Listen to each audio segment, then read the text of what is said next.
have a whole list of concepts that I bring in. And then as I'm listening to the track, then I'll think about what it feels like. I'll make lists of words that relate to this title. Or if I'm with an artist, and I'll be like, what keeps you up at night? What's going on in your life? Try to find something real. If you're writing a love song or you're writing an emotional kind of song, I think it's important to have some reality in there. And a lot of times when there's not like a seed of truth in it, I feel like audiences can smell a rat. I like to use what I call HQ filler when it comes to lyrics, which is high quality filler. There are go-to words or phrases that are familiar, that are easy to sing along to, that we all know and love. If every word in the song is too out there, then you're going to lose your audience. So you have to keep it digestible and relatable. And then you can like throw in some zingers. Phonetics is really important as well. I like to make sure that the lyrics that I'm singing are singing the way that I would speak it. I wouldn't say singing in the way I speak it. I would say singing the way I speak it. Right. And so I want to make sure that the word speak is going to fall on the important note, on the money note. It's not speed by the important word in the phrase if the cadence is too fast or busy. I've been doing a lot of kind of song doctoring recently, where an artist will bring me a song that's like mostly there, but not quite. And then I'll go through each line and make sure that it makes sense and that the tenses are correct, keeping the consistency of the story so that when you read it on paper, it's like, okay, I understand what's going on. And that's not to say that you can't like get poetic and kind of cryptic. There is a magic that comes to being able to sort of insert your own interpretation of what the artist is saying. But in pop music, it's important to clearly understand what the story is, especially if you have a great story.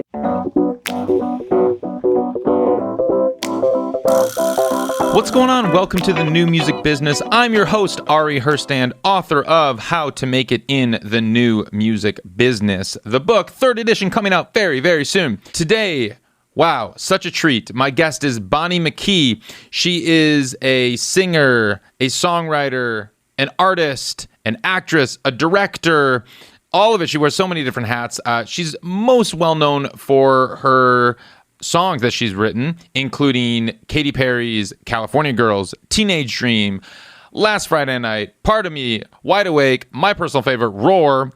She also co-wrote Dynamite, Taio Cruz.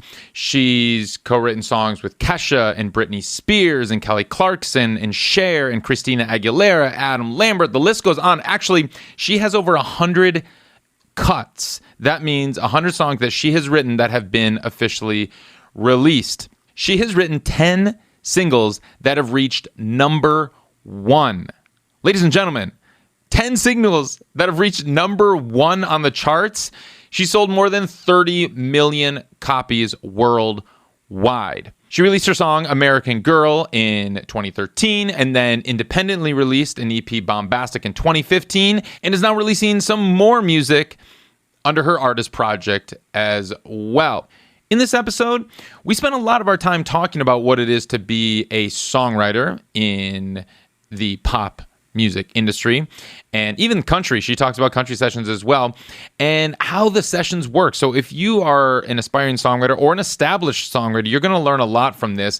And she talks about the defined roles that you have in the sessions and how kind of the industry is working these days when it comes to royalties and breakdowns and splits and producer points and songwriters and how the payment is working and how that's shifted over the last few years.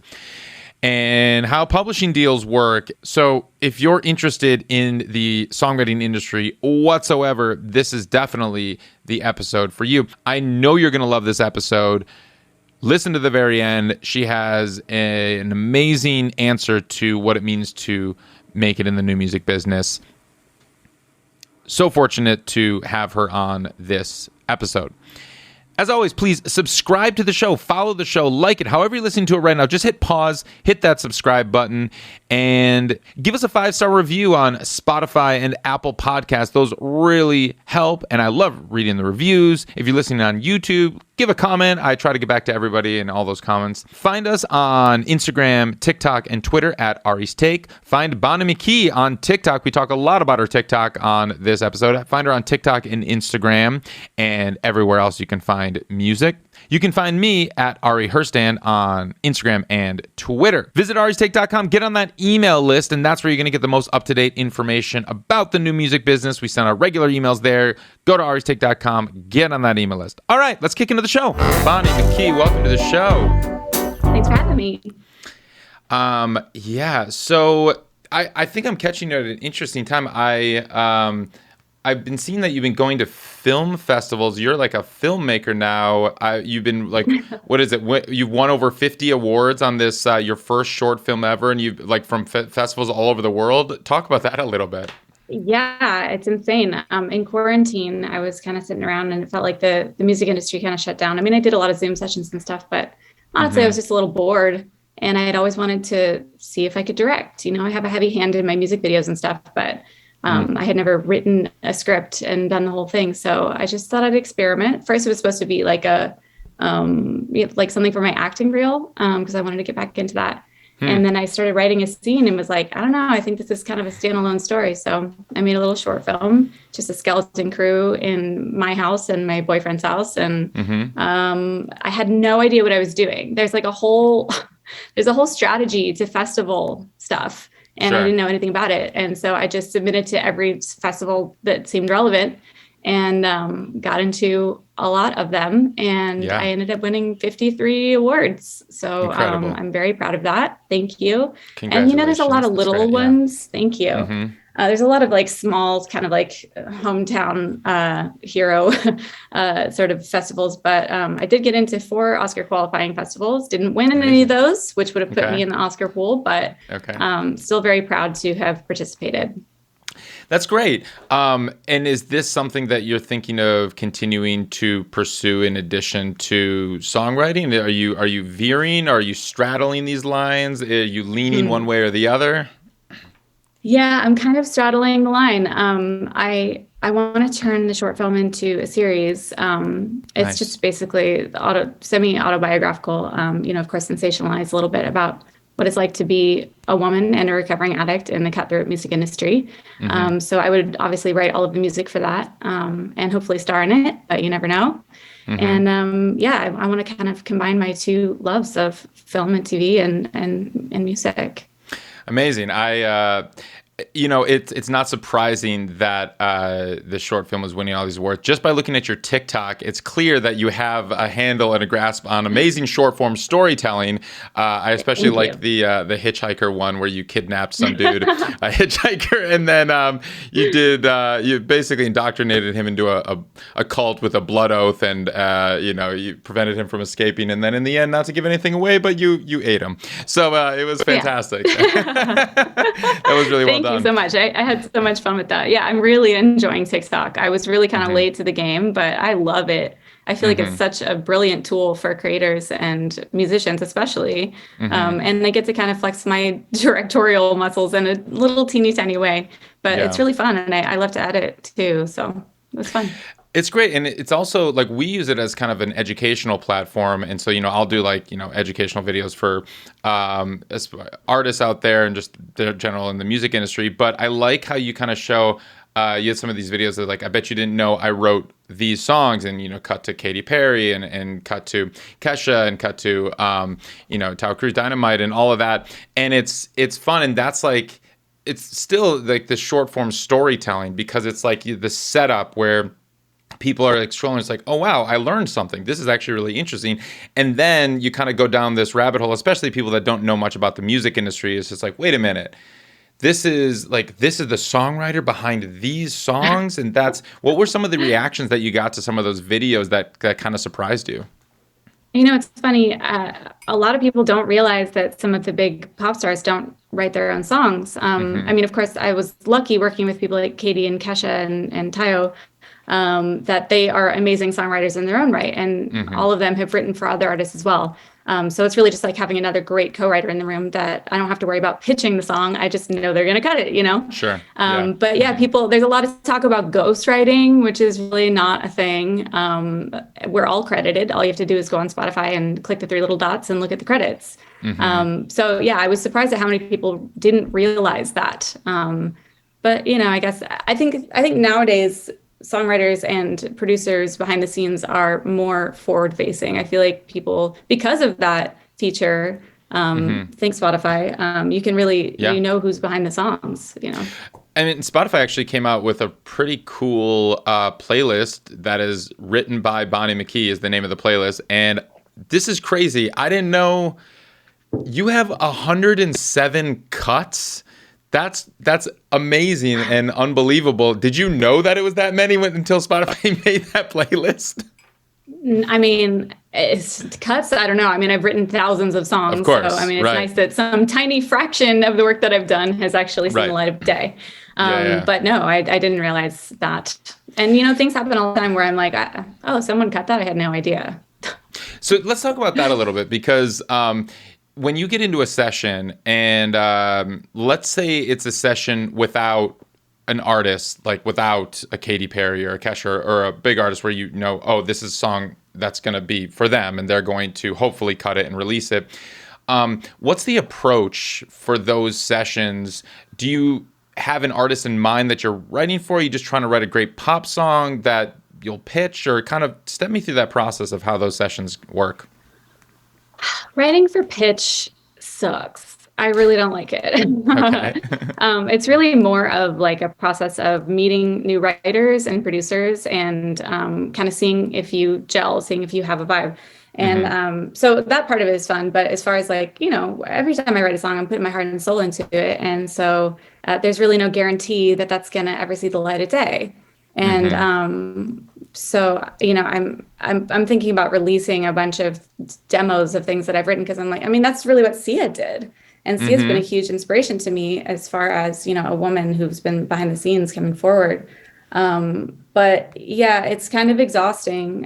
Sometimes the label will put us in a room and be like, we're looking for something for the Jonas Brothers, or we're looking for something for Ariana, or whatever it is. And some artists are more likely to take a song from the outside, and others are just like a complete waste of time. Where it's like, I know this artist doesn't take outside songs, or I know this artist has a team that they work with regularly. Like, why would they, you know what I mean? But, you know, we do it anyway. You never know. You might stumble across something great that, you know, write them a song they can't refuse. But a lot of the time it's really just like dating. It's like dating songwriters and producers. Okay. And then, well, that's interesting, because then if you do pitch the song to the artist and they do decide they want to cut it, do you get back into the room with the artist? Do they just cut it on their own? Do they rewrite it? Do they get writing credit? How does that all work? It depends. Sometimes, depending on the artist, if they want to rewrite some stuff, then I'll go back in the room with them and rewrite some stuff with them to kind of tailor fit them a little more. Sure. And you know, if they don't write, then we'll just I really like to vocal produce. Because I feel like the way that you pronounce words and the phrasing and everything is very important. And I've definitely given songs to artists and had them come back and be like, this is like the way that they phrase this, or the timing makes it a completely different melody. And like, I painstakingly go through my melodies and my rhythms and make sure that they, you know, there's a pattern there. Like, I really subscribe to the Swedish school of thought when it comes to symmetry and melodies. And so that can get really easily lost to an untrained ear. So I like to be there when they cut the vocal, but I don't always have a choice. So, you know, and like with K-pop groups and stuff like that, like I'm never in the room for that. Like, it just gets sent off and then all of a sudden it comes out and I'm like, great. Cool. Yeah.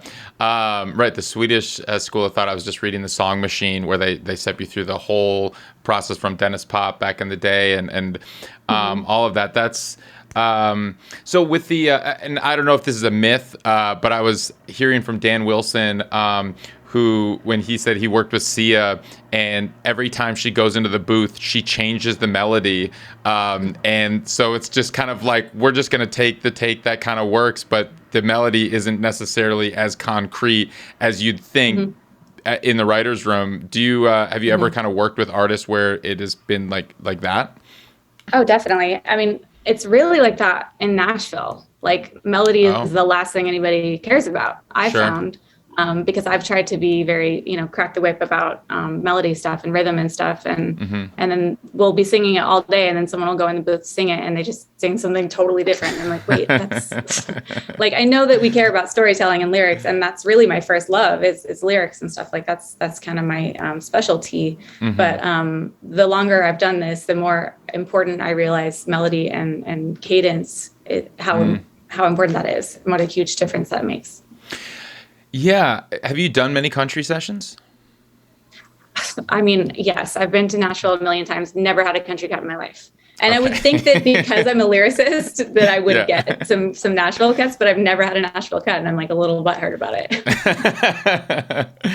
Someday. Well, I mean, you've done all right in the pop realm. So I guess how do those sessions operate differently, a pop session versus a country session? Is it other than kind of like lyrics versus melody, or the choruses come first, or how are they structured differently? It's a really different world. Like songwriting is a 9 to 5 in Nashville, which is so cool. Like everybody starts, well, I mean, not 9, but a lot of people start at 9, but I'm like, Can we just like make it 10? Because that's like 9 is like the crack of dawn to me. Sure. But you start at 10, and usually people come in with concepts already ready to go. And also that genre is very specific and pretty limited in like what kinds of rhythms you can do, what kinds of words make sense and are actually going to get cut by a country artist. So it's a lot simpler. And also the writers in Nashville are incredible. Like I'm a lot of times the only lyricist in the room in pop sessions. And so it's kind of a heavy burden to bear. And so it's really lovely to be in a room with other writers who value storytelling as much as I do. So it's really all about the story. The people are so sweet and friendly, and everybody's done by 6 o'clock and goes home and, has dinner with their family and says their prayers and goes to bed. Sure. Right. And now contrast that to an LA pop session. How do those work? Start time is usually 1 p.m., which is great because that means I get to have a life before my session. And,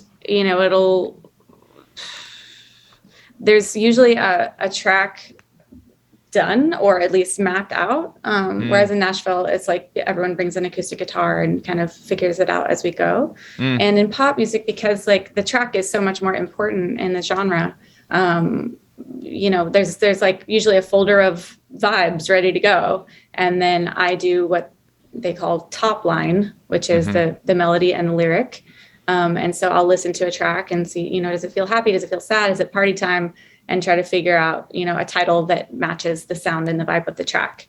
Sometimes we start from scratch. It's just usually it takes longer.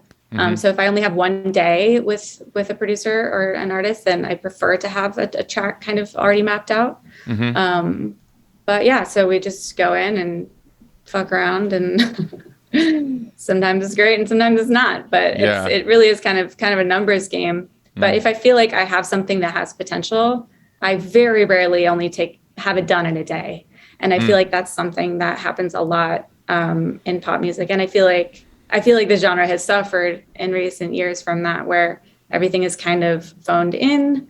Everyone's like, oh, we wrote a song in a day. Like, yeah, I can write a song in a day, but like, is it the best version of that song? Usually I need to drive around with it in my car and sleep on it and think about it and dream about it. And then I come back and tailor it and trim the fat, and it gets better. It makes a difference. You can edit something to death where you can like overthink something. But for me, I like to spend like, ideally like from concept to like finished and ready to mix, I'll spend a couple weeks per song. I never wrote a song. I never wrote a hit in a day. Oh, that's very encouraging. Except for Dynamite. Really? That was, okay. That was just a fluke. But also, I only read the hook on that, so. Okay, because I saw that TikTok where you're explaining all the lyrics from Dynamite that didn't make the cut. Was that real, or did you make that up? No, it's all real. It's real. Okay. all of the TikToks that I do doing alternative lyrics are from my original notebooks. And I've had people ask me like, oh, did you just like rewrite that? Like, no, I know I got time for that. I have like several bins of notebooks Yeah. And so I go through and try to find them. And there's a few hits that I've written that I just like can't find it. I'm sure it's in there somewhere. Sure. So I've been like painstakingly like labeling them since I started doing the TikTok. So it's easier for me to just find it and do it. Nice. But yeah, it's all real. That's fun. That's great. So are there defined roles when you get into a session? Like you said, you're a top liner, you're the lyricist, and then is there a driver, a producer in there? And then sometimes the artist would be in there. Do you know the defined roles when you get into a room?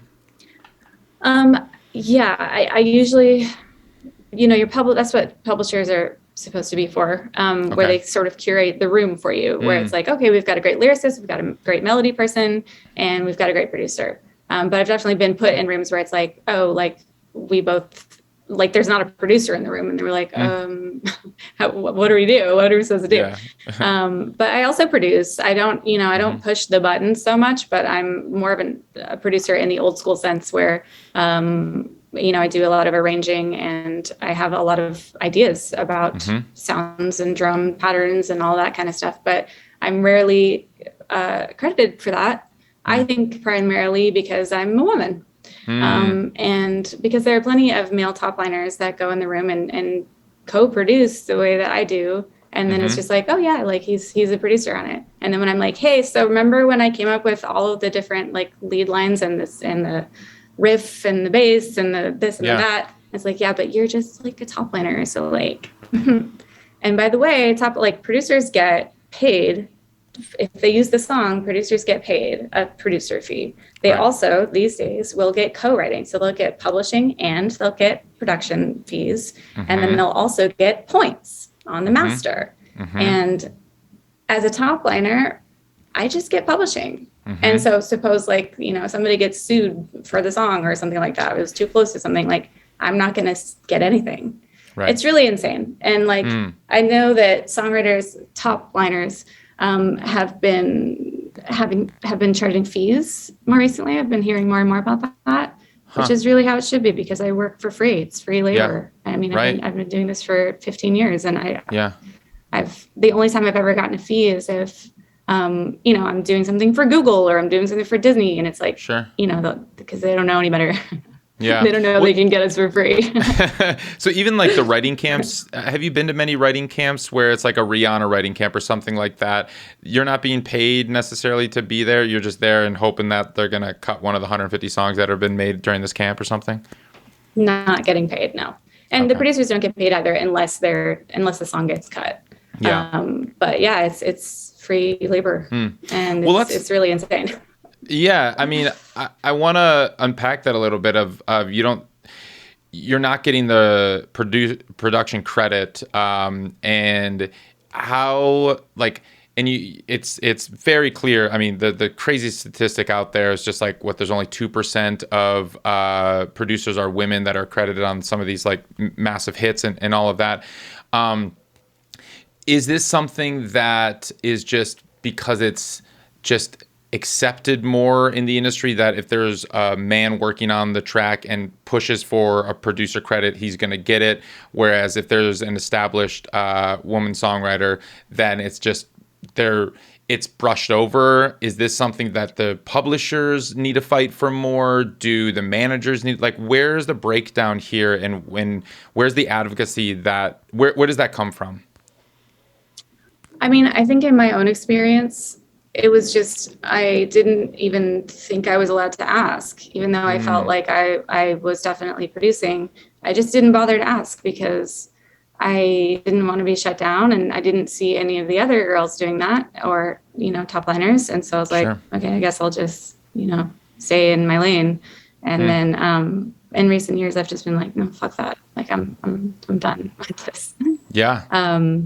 So, I mean, I think it just, you have to ask up front. And so I've also started asking for points, because if the producers get a certain, if the producers are getting points, then, the song doesn't exist without me. So I think that I deserve a piece of that, because we all know that streaming doesn't make any money, but masters can, double that. So. Yeah. Well, right. I mean, it's a really interesting time right now in the breakdown of how the royalty splits work, because for streaming, the master earns 4 to 5 times what the composition, the publishing earns. The label is making 4 to 5 times more than the publisher's making. So the songwriters are making 4 to 5 times less than what the artists are making. But then, and that's why they always say also, though, for songwriters, it's like you're going for the hit because the money is really on radio, because that's the one place that songwriters are still seeing a decent royalty amount from the PROs, from your ASCAP or your BMI when the song gets on radio. But other than that, the streaming royalties for songwriters are minuscule. And is that another reason why... well, I guess when you're in a session, are you trying to go for the hit or kind of trying to get the song that's going to be a single, because if you're just on a deep cut on the album, you're probably not really going to see much money from that? Does that go into the thought process? Definitely. Yeah. Yes. Yeah. And I mean, I think that's what a lot of us, I mean, it's fun to go in, it's fun to work on an album with an artist, because you can be like, all right, cool, we got the singles, like we have the ones that sound like they're going to be singles, and then now we can play around and do some more kind of experimental artsy stuff. And because I think that is missing a lot of times, like some of the big artists, when you listen to a whole album from them, you can hear that every song the writers went in and were like, we're aiming for radio, right? And sometimes you just like, like you want a little personality, like you want something a little different. So it's nice to be able to play around with that when you're in that kind of situation. But when it's like a one-off thing, like, what's the point if you're not going to get it on the radio? So we're always aiming for radio for sure. Yeah. When you're in a session, and is there a structure in terms of how it starts, how and like from where you're starting and where you're hoping to end? I mean, the goal is usually to get at least just like a skeleton down by the end of the day, so that if you want to come back to it, then you can. I mean, a lot of times people are, again, trying to rush it and just be like, okay, it's done, and then whoever touches it again, and then I feel like the songs suffer. But usually I'll go in, hopefully there'll be a track. If there's not, then, I mean, something I do all the time, and people hate on me for this, but I don't care. I'll be like, all right, what's a great song we can rip off? What's a cool song from the 70s? What's a cool song from the 80s? Like, watch out, Marvin Gaye's estate is listening right now. I know. Just like for a vibe, to be like, okay, like, rock the Casbah. Like, I like those chords. Let's like take the chords from that and then like change the drum beat and do a different concept, because I mean, there's only 12 notes in the scale and there's only so many kind of drum patterns and things that are going to work. So it's like, okay, do we want to do a shuffle? Do we want to, and then I'll pull up references and be like, the vibe of this. But sometimes you get lucky and it's just like, oh, like I have an idea. Sometimes I have ideas in the middle of the night and I'll record them and bring something in and be like, I've got a cool thing. But usually it's like, it'll start with a track. I like to start with a track and then find a concept. I have a whole list of concepts that I bring in. And then as I'm listening to the track, then I'll think about what it feels like. And then hopefully if I have another co-writer or an artist or someone to bounce stuff back and forth with, then we'll start, I'll make lists of words that relate to this title. Or if I'm with an artist and I'll be like, what keeps you up at night? What's going on in your life? Like and try to find something real, because that's the other thing I feel like, if you're not doing straight up party music, which is great and one of my favorite genres of pop, if you're writing a love song or you're writing an emotional kind of song, I think it's important to have some reality in there. And a lot of times when there's not like a seed of truth in it, I feel like audiences can smell a rat. Yeah, no, that's great. Man, that must be such a tough line to toe, because it's like, how do you be authentic and you're writing pop, but not, make it relatable, universal, so the masses can understand and relate to it, but also be authentic and authentic to that artist. Like, how do you straddle that line, especially with the artists that you work with? I think it comes down to, I like to use what I call HQ filler, when it comes to lyrics, What's that? which is high quality filler, which is like there are go-to words or phrases that are familiar, that are easy to sing along to, that we all know and love. And then, like you set up your title, or you can have an interesting, unique, kind of unusual title. But if every word in the song is too out there, then you're going to lose your audience. So you have to keep it digestible and relatable. And then you can like throw in some zingers, and then it's like, oh, that's interesting. And I was paying attention already because I could sing along with the other stuff that was easy to understand. Yeah. And also phonetics, I think, is really important as well.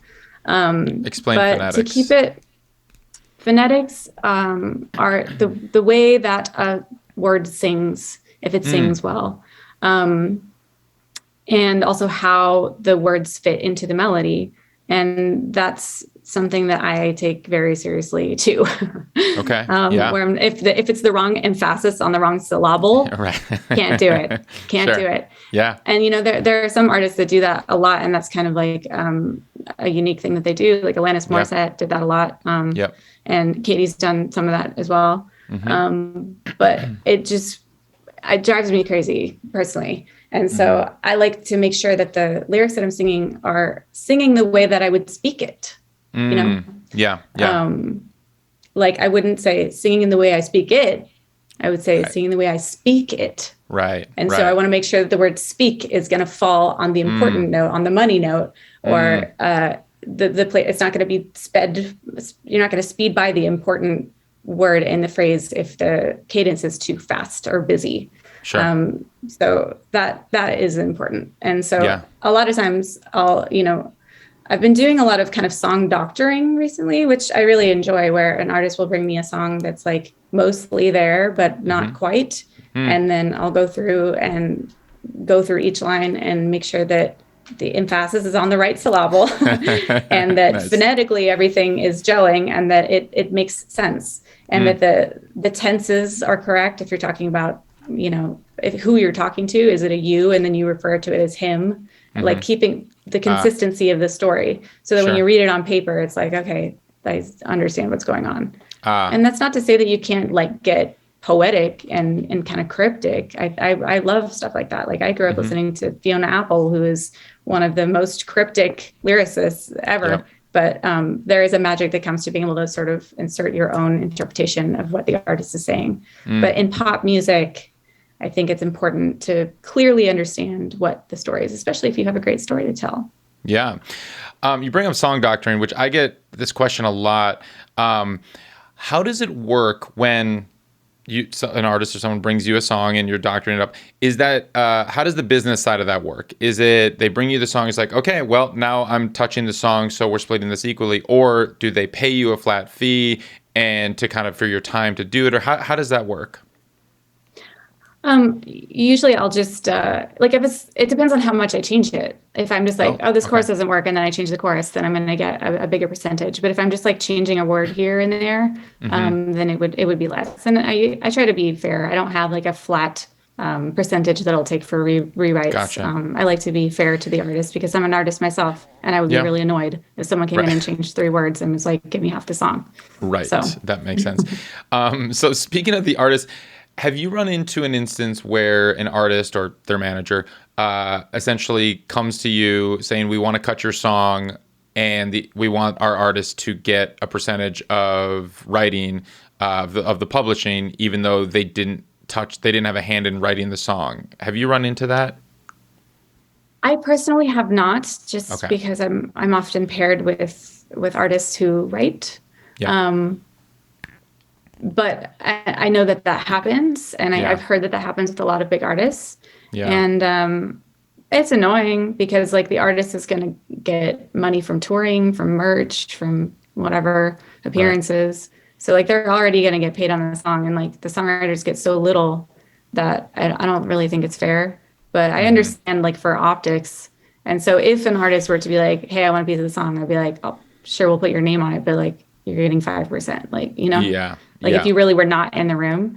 But then there's some artists that come in and like their delivery and their ad libs, like if they're like a singer, and that kind of changes what the makeup of the song is, Sure. then I think it's like a case by case basis, I'd say. Sure. Yeah, I know that Emily Warren and Justin Tranter and Ross Golan, they started this thing called the Pact last year, which basically they signed this petition essentially just saying that we're no longer going to give up writing credit to artists, because apparently it was happening a lot. And some songwriting managers are speaking out against that as well, saying that a big artist will come in and demand 20% of the publishing, even though they didn't have a hand in writing it. So that's an interesting, I didn't know that it was that prevalent, but it's nice to hear that that doesn't happen as much with you, because you're typically in the room with the artists who are also writing the song. Mm-hmm. Yeah. Mm-hmm. Oh, yeah, go ahead. What are you saying? Yeah, I mean, yes, I love Justin and Ross and Emily. I have so much respect for them, and I totally agree with them. I think it's just something that I haven't had to deal with that much. Like, if Beyonce comes in and wants to take a percentage, it's hard to say no to. Yeah. So I understand why that would be like frustrating, because I mean, I don't know if Beyonce does that or not. I'm not trying to hate on Beyonce. I don't know. Talk to me about, if you could go back and step me through how Roar came to be. Katy Perry's Roar. It's my favorite pop song of the last decade. It's like one of the most incredible songs ever written. Thank you. Tell me how that song came to be. I heard that, and it's like, I'm not, just full transparency, full disclosure, like, I'm not really a huge pop fan. Like, I don't turn on pop. I don't really listen to pop as frequently as, my friends and family do. But that song was so undeniable, so incredible. Just like, that was on repeat in my car every time I got in. It was just like, it was such an amazing song, and that straddled into like yank me in, who's like just like not a huge pop aficionado. Like, talk to me about that song. Well, Katie and I had both experienced a lot of misogyny, and being a woman in the industry is not easy. And so we were sort of commiserating about that. And the track was already done, and a lot of the melody was done by Max Martin and Dr. Luke. And so just listening to the track, it was like, yeah, this is a triumphant song. It needs to feel victorious. Yeah. And we could have just gone with a more kind of generic, like, you can do it song. But I think Katie and I both had this shared experience of dealing with misogyny. And so I was like, one of the most iconic feminist songs from the 60s was I Am Woman, Hear Me Roar. Yeah. And so that was obviously the inspiration. And just the word roar paints so many pictures in my head. When I hear the word roar, I think of tigers. I think of, the jungle. I think of like Tarzan and, and it really like is a movie just in a word, So I really love a colorful, splashy title, because then there's just like a whole vocabulary that goes along with that one word. Yeah. It's like a theme party, Yeah.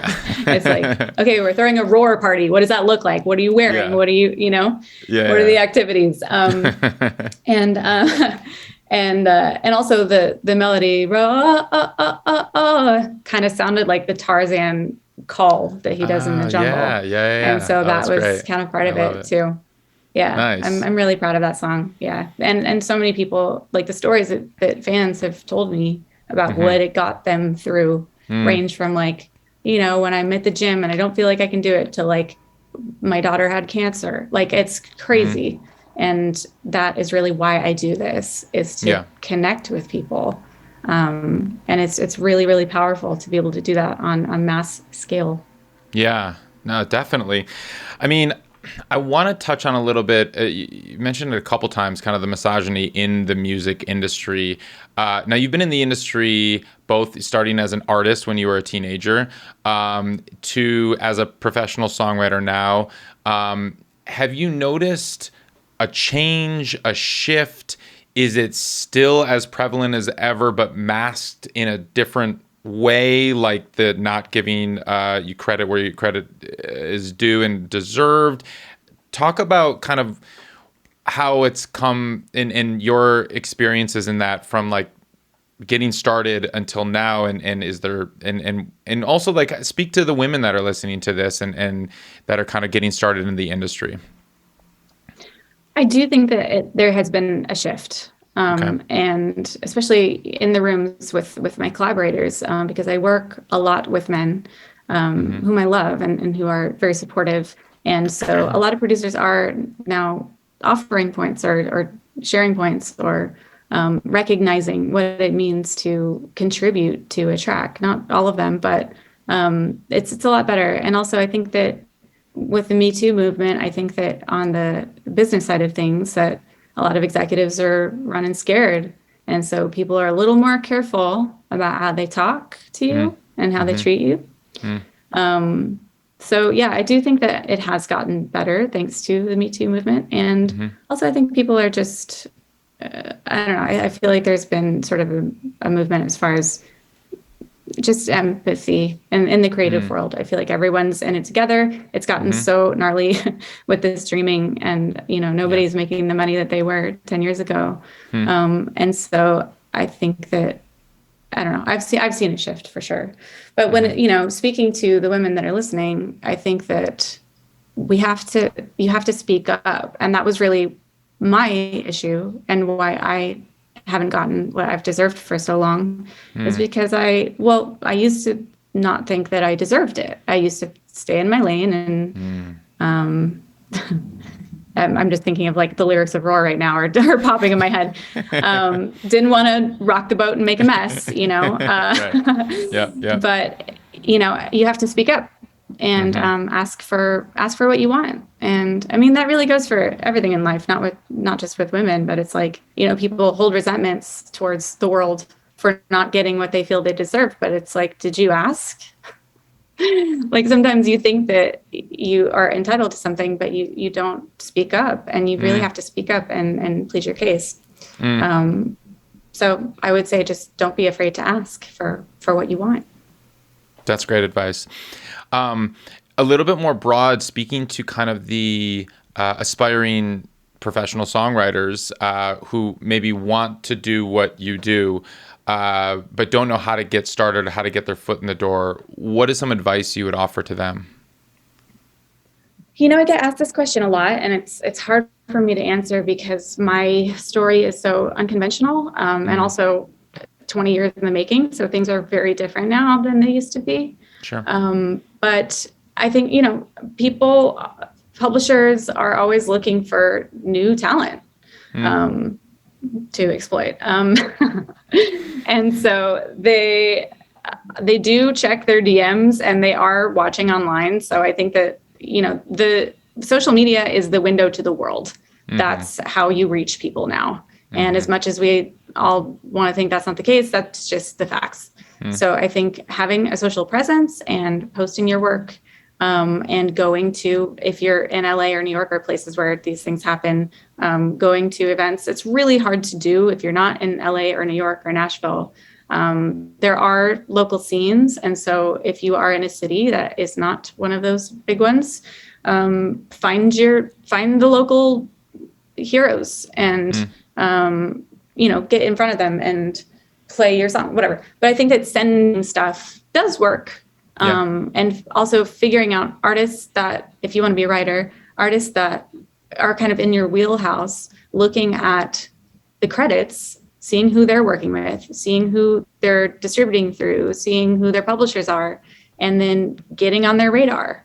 I know it like sounds impossible, but like I've met all kinds of people online and gotten all kinds of connections through social media. So I think that is worth exploring. And sometimes it's hard to get a publishing deal if you're not there yet. And so I think collaborating is also very important. That was a tough lesson that I had to learn early on because I started out writing by myself. And I was very protective and I was very precious. I was also an artist, but, getting into co-writing was painful because it means that you have to kill your darlings, meaning you have something that you love and someone in the room is like, and then you have to be like, oh, how dare you? So it's really like kind of an ego death. Yeah. Learning how to collaborate is very important. And the more you collaborate, the more you learn. And also having another writer on a song means that there's two brains that are invested in getting it home. So don't be afraid to collaborate. Don't be an egomaniac about your art.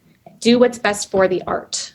That is like always my mantra, because there's plenty of things that I'm like, oh, I like my idea better, but I can see why this is better. This is going to work. So I think collaboration is really important as well. Amazing. That was fantastic. So helpful. So you're releasing new music, and this is your artist project, Bonnie McKee, right? This is the new music under your name as the artist. Yeah. Funny story. It's not actually new. I made an album back in the day when I released American Girl, and the years kept passing and I was like, nobody wants this. And then honestly, when I got on TikTok and started posting about other stuff, like no mention of even my artist stuff yet, everyone's like, where's Slay? Where's Forever 21? Where are these songs? Yeah. And it's like given me this new breath of fresh air and hope that I'm like, well, damn, like all this time later, if you still want it, you got it. Like I would be happy to give that to you. So Yes. I'm just learning how to do like a TikTok music campaign. I really have no idea what I'm doing. I'm watching some of my peers who I've seen get big record deals, get on the radio, playing Lollapalooza, like doing all this stuff, all from releasing music on TikTok. Right. And so I'm just learning how to do that, and I'm excited for that. So this is really just like, this album is going to be the songs from the vault that the fans have been asking for so long. I love it. Yeah. And it's really just, it's going to set up the new album, because of course I have a new album, you know? Yeah, of course. It's great. But I just want to give the fans what they want, and also get it out of my system. I feel like I've been like pregnant with this project for all these years, and I'm ready to release this baby into the world. And I feel like that's going to be a nice feeling of closure for me, so that I can move on to the new stuff and not feel like I have this nagging thing in the back of my mind. It's like, what about us? How do you decide what songs are going to be these old ones? Because you said you've written thousands of songs, but are these are the actual like cuts that you, as Bonnie McKee, the artist, have actually recorded. So the recordings are finished, or are these ones that you're re-recording? Are you doing the Bonnie's version now, or what's going on with this? They were recorded. They were ready to be released back in the day. And so I've opened them back up, dusted them off, and I'm updating them a little bit. Cool. But I mean, the way that I picked them, I mean, the fans picked them. Wow. I mean, there's all these fan forums where it'll be like in a Lana Del Rey fan forum randomly, or like Britney Spears fan forums. And I have a few spies in those fan forums that are like, hey, like this song just leaked. Like all these songs, they've been leaking them, and they've been trading them and like paying for them and all this. And I'm like, Jesus, guys, like, is it that exciting? But I guess it is. So so I asked actually one of my super fans that I've befriended over the years. She's like a little Gen Z amazing lover. And I was like, all right, what's your track listing? What songs would you want to hear? Yeah. And she gave me her list, and I was like, okay. And then that was also on the fan forums, exactly the same song. So I'm like, okay, well, they've decided what the album is going to be. So I'm just going to give the people what they want. That's so crazy. That is like crowdsourced song picking, and it's like that's you get this immediate instant feedback right now, and you can actually just take it to an audience. I mean, that's like, that wasn't really possible 10-15 years ago, where it's just like, oh, what song should be on there, and it's just like they're kind of demanding it and saying, and they get to choose which songs. That's really exciting. That must feel great to have people that are demanding this music, or at least like saying what their favorite songs are, so that helps you kind of give you the confidence to know like, oh, I can release these songs and they're going to be there for me. Yeah. And look, I don't know how robust my fan base is really. I feel like a lot of people tune in because they want to hear about my songwriting stuff, and I'm happy to tell them, but I don't really care. It's just, if there are people out there that want to hear it, that's enough for me. I don't need to be the biggest pop star in the world to feel satisfied, just like I said, you know? So it's just important to me that there are people that want to hear it, and that it brings them joy. And that's why I do what I do. Yeah. So, I mean, and it's scary because these songs are old. And as far as like my peers in the industry, like people know me, people know I've been trying to be an artist for a long time, and I'm very insecure about it, where I'm just like, oh my God, like, is this just so pathetic that I'm putting these old songs out? Like, I have a million new ones, but like, why do I keep dipping into the past? But there's just something in me that's telling me that I need to put this out into the world, and it might not do anything at all. And that's totally fine. I just want them to see the light of day because I put a lot of blood, sweat, and tears and heart and soul into this. So whatever, I'm doing it. I'm doing the damn thing. I love it. I mean, it's, it's, I think we can all relate to that as having these old songs that we really connect with. And sometimes they just need a release and it just to kind of move on. I mean, I wrote, a breakup album from a partner I was with for 11 years. And it was like, I didn't really care what this did for anyone else. I literally needed to release it to release myself emotionally from that time period of my life. And it's just like, I have to put this out. I have to put this album out because I need to end that chapter of my life and I need to move forward. And I can't move forward sitting with all these songs. And so as long as I can get them out, then I can move forward. And it was cathartic for me. It was a truest sense of the word release that I've ever experienced in my life. Yes. Yeah. Exactly. That's exactly why I want to do it too.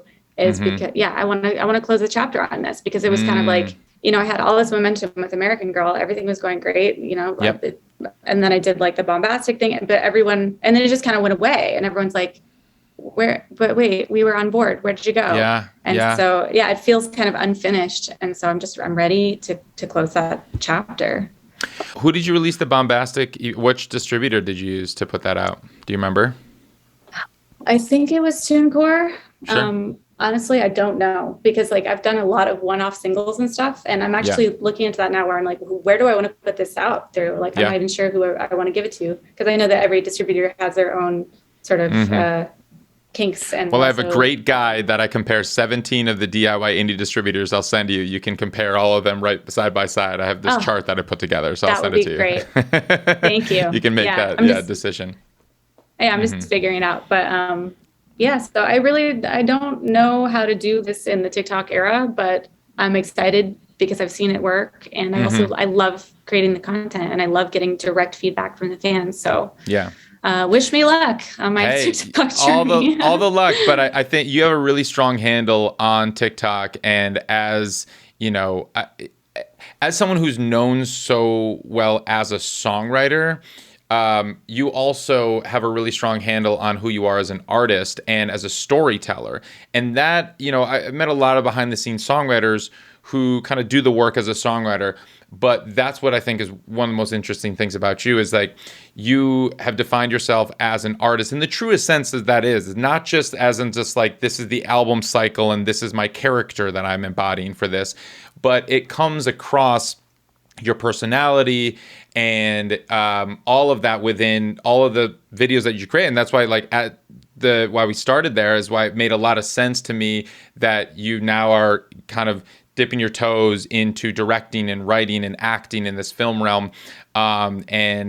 Because you're a storyteller, whether it's through your songwriting or your TikToks or now this short film, but you're a storyteller from your perspective, which is unique. And that's, it makes you're a songwriter and a storyteller and an artist that I see a through line through everything. So it's like knowing the McKee songs that are out there, whether they're Katy Perry or Taio Cruz or Kesha or Britney Spears or whomever, there's a sound, there's a style, there's an essence that shines through of McKee. But then listening to your own artist songs, like, oh yeah, that's, very clearly you, American Girl. It's just like, it's right in line with that catalog. That's why I'm loving this Spotify playlist, because it's like, oh yeah, this is all McKee. It all sounds like McKee. And then seeing your TikTok, which is so interesting. And this is a thing that a lot of artists struggle with, is they don't know how to make everything cohesive. And, you'll like listen to the music and then you see their Instagram or their TikTok and it's all over the place and they don't have any definition or understanding of who they are. And I think because of just your history through the industry and now having so many experiences, you really have a strong handle on who you are as an artist, and that really shines through. So I think that's why people are gravitating towards you and towards all of this so much more naturally now.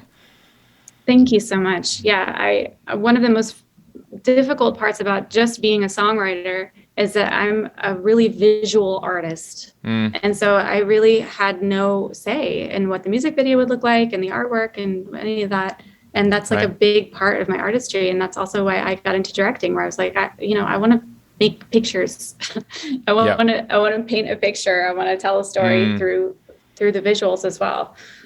So yeah, I don't know. And before the pandemic, I was kind of going around talking to different labels about the new album that I've made. And I had a couple of people say to me, people that I respect and people that I know love me and I've known for a long time. And I would walk in and be like, here's an amazing album on a silver platter. Here's all the artwork that's already done. I just want to do like a whatever. And they sat me down and were like, you still want to be an artist? You're still trying to be an artist? I was like, I'll just go jump off a cliff real quick. Yeah. Like, oh my gosh. And the thing is, like, I it's not a choice. Yeah.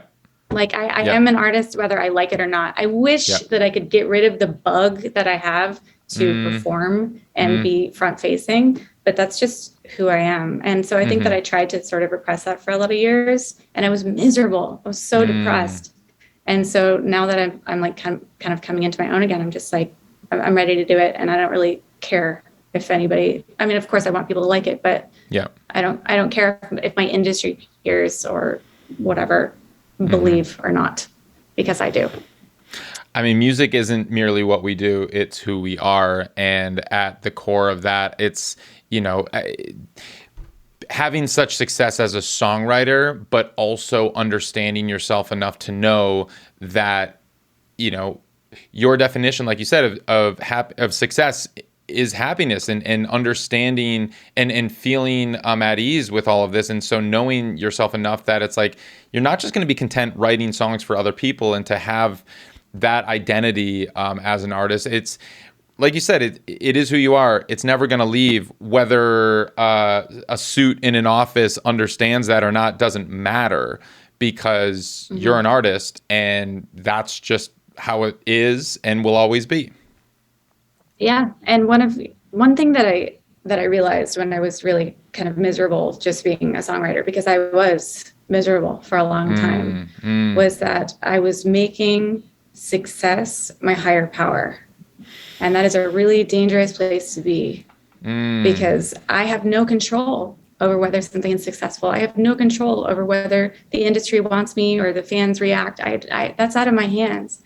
So the most important thing to me and being successful in the new music industry is enjoying the process and not getting caught up in the results, and not being devastated if everything doesn't go my way, because that's out of my hands. Woo! That's I just went to church. That's great. That was fantastic. Thank you. Well, Bonnie, this has been incredible. It's so helpful. And I know the songwriters that are listening to this are just so grateful for your wisdom and for dropping so many gems that you have. I have one final question that I ask everyone who comes on the show, and that is, what does it mean to you to make it in the new music business? What it means to me to make it in the new music business is I just want to enjoy myself. I want to find joy in my work. And I think that is more available to me now than it ever was, because through social media and TikTok and things like that, all the tools that I have at my disposal, I have a direct line to my audience, and that makes me happy. So I would say that my idea of winning is just being able to enjoy myself and staying out of the rat race. Bonnie McKee, thank you so much. That's great. Thank you.